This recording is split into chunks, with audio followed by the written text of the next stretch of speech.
बिस्मिल्लाहिर्रहमानिर्रहीम। अस्सलामु अलैकुम। Welcome to my YouTube and Facebook channel. I am Rana Asam Aleem.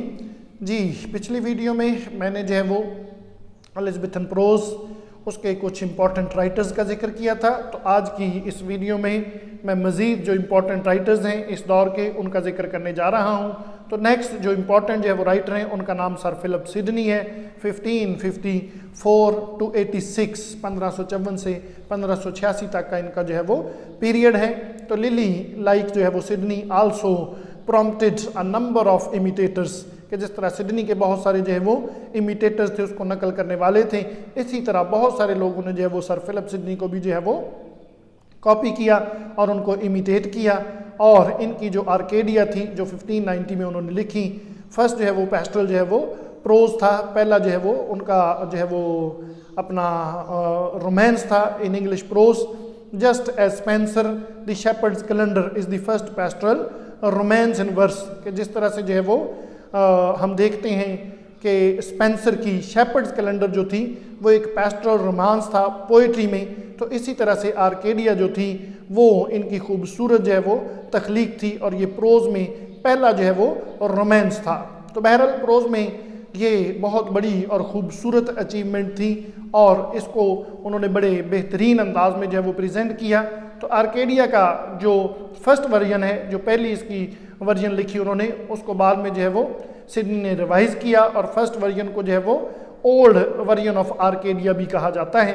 तो बहरहाल इट वाज रिवाइज्ड जो है वो बाई जो है वो सिडनी, उन्होंने इसको जो है वो रिवाइज़ किया और उसके बाद उन्होंने इसमें बहुत सारी जो है वो कॉम्प्लिकेशंस का जिसे कहते हैं इजाफा कर दिया और इन कॉम्प्लिकेशंस में सिम्बोलिज्म, डायडेक्टिकिज्म और इस तरह के बहुत सारे एलिमेंट्स जो शामिल कर दिए और इस तरह से शामिल किए कि इसकी जो नेचर थी वो तकरीबन स्पेंसर की फेरी क्वीन जैसी जो है वो इसकी नेचर बन गई और इस अंदाज से उन्होंने इसको जो है वो लिखा बाद में जो है वो रिवाइज करके। तो according to David Daiches in Arcadia, ideal love, ideal friendship, ideal ruler are directly and indirectly discussed, suggested and embodied। तो आर्केडिया में एक तरह से उन्होंने जो है वो आइडियल लव को, आइडियल फ्रेंडशिप को, आइडियल रूलर को डायरेक्टली या इनडायरेक्टली जो है वो डिस्कस किया है और इस तरह से उन्होंने इसको जो है वो स्पेंसर की जो है वो बिल्कुल जो है वो जिसे हम कहते हैं कि फेरी क्वीन के जो है वो करीब करीब जो है वो कर दिया। तो बहरहाल इसके बाद इस दौर के जो दूसरे इंपॉर्टेंट राइटर हैं वो हैं Thomas Nashe. Thomas Nashe 1567 to 1601 इनका दौर है और नैश जो है वो उनके बारे में कहा जाता है कि he had a taste for buffoonery, satire, reckless savagism and effrontery. तो ये 4-5 इनके बारे में जो है वो मुख्तलिफ वर्ड्स यूज़ किए जाते हैं। तो अब पहले मैं इन वर्ड्स को एक दफ़ा डिफ़ाइन कर दूँ कि जब हम बफूनरी की बात करते हैं तो buffoonery mean behaviour that is ridiculous but amusing, ऐसा बिहेवियर जो अम्यूजिंग होता है लेकिन रिडिकुलस होता है। सेटायर की डेफिनेशन जो है वो क्या है कि use of humour, irony, exaggeration, ridicule to expose and criticise जो है वो पीपल्स स्टूपिडिटी आर वॉइसेस, तो इसको जो है वो सेटायर कहते हैं। फिर इसी तरह से नेक्स्ट वर्ड जो रेकलेस सेविजिज्म इस्तेमाल हुआ है उसका मतलब है कि careless of consequences, uncivilised condition को जो है वो कह देते हैं। और लास्ट पे एफरेंट्री का वर्ड यूज़ हुआ, तो एफरेंट्री मीन इंसोलेंट, इम्पर्टिनेंट, गुस्ताख, बदतमीज़ किस्म का बिहेवियर रखने वाला।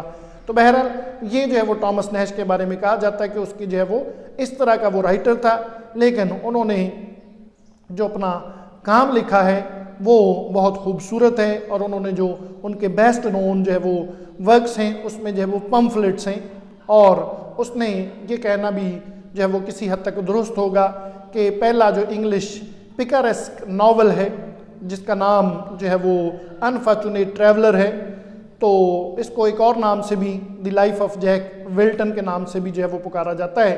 तो ये उन्होंने लिखा 1594 में। तो पिकारेस्क नावल जो है वो उसकी भी मैं थोड़ा सा डिफाइन कर दूं यहाँ पे कि पिकारेस्क नावल जो है वो means an episodic style of fiction, कि किस्तों में लिखी जाने वाली चीज़ एपिसोडिक जो है वो dealing with the adventures of a rough and dishonest but appealing hero, कि ऐसा हीरो होता है जो रफ होता है, जो डिसऑनेस्ट होता है लेकिन अपीलिंग होता है। तो ऐसे नावल को पिकरेस्क जो है वो नावल कहते हैं। तो अपने प्रोज स्टाइल में नैश ने लिली, ग्रीन और सिडनी को नहीं फॉलो किया, बल्कि his sentences are short and striking but sometimes he is carried away by a flood of words. कि स्टाइल तो सिंपल है लेकिन कहीं कहीं जो है अल्फाज का एक सैलाब हमें नज़र आता है। बहरहाल उसकी जो स्ट्रेंथ है उसको उसके कंटेम्प्रेरीज ने एक्नॉलेज किया और बहुत सारे राइटर्स ने उसको इमिटेट किया। तो इसके बाद इस दौर का जो आखिर पे बड़ा नाम हमें नज़र आता है वो टॉमस डिलोने है। Thomas Deloney 1553 to 1600। By profession he is a silk weaver, रेशम बनाने वाला था, और his form and structure were weak, जहाँ किसी हद तक हम कह सकते हैं। और उन्होंने जो वो टेल्स लिखी जिसमें जैक ऑफ न्यूबजी है, दी जेंटल क्राफ्ट है और टॉमस ऑफ रीडिंग है। तो ये टेल्स उन्होंने लिखी हैं और ये तीनों टेल्स जो है वो 1590 में जो है वो पब्लिश हुई और तीनों शो करती हैं कि ही is a good story teller. और बहुत सारे लोग उसके स्टाइल को पसंद करते थे, बड़ा होमली स्टाइल था जिसकी वजह से लोग उसको अप्रिशिएट करते थे, उसको पढ़ते थे। तो बहरहाल उसकी डिस्क्रिप्शन अच्छी होने के बावजूद भी वो अपनी कहानियों को अच्छा पैटर्न या यूनिटी ऑफ एक्शन जो है वो या जिसे हम यूनिटी ऑफ टोन और मूड कहते हैं वो देने में कामयाब नहीं हो सका। तो ये जो है वो फिक्शनल जो है वो प्रोज राइटर्स थे। इसके बाद दूसरा पीरियड जिसको हम नॉन फिक्शन कहते हैं, दूसरी कैटेगरी। तो non fiction mean a literary work very much based on facts, जिसमें हकाइक को जो है वो ज़्यादा डिस्कस किया जाता है। तो इसमें नॉन फिक्शन वर्क में जो पहला नाम हमें नज़र आता है वो रिचर्ड हुकर का है। रिचर्ड हुकर 1554 to 1600 इनका दौर है। And his work of the laws of ecclesiastical policy, ये उनका काम है, the laws of ecclesiastical policy. तो इसके बारे में कहा जाता है कि इट इज़ दी जो है वो greatest of non fictional prose works of Elizabethan age. Elizabethan age के जो है वो बेहतरीन कारनामों में से एक ये जो है वो कारनामा है। और ये जो है वो 1594 से वॉल्यूम्स की शक्ल में जो है वो कंटिन्यू हुआ और हुकर की डेथ तक जो है वो ये सिलसिला मुसलसल जो है वो जारी रहा। तो बहरहाल ये इंग्लिश की पहली किताब थी जिसने इंग्लिश लैंग्वेज को एक फ़िलोसॉफिकल सीरियस फ़िलोसॉफिकल डिस्कशन के लिए इस्तेमाल किया। और क्या है कि इसमें रेट्रिक जो है वो, रेट्रिक को मैं थोड़ा सा डिफाइन कर दूं कि rhetoric means art of effective और परसुएसिव राइटिंग एंड स्पीकिंग को कहते हैं। तो इसमें उन्होंने सिसरो को जो है वो और उसकी रेट्रिक को जो है वो फॉलो करने की कोशिश की है।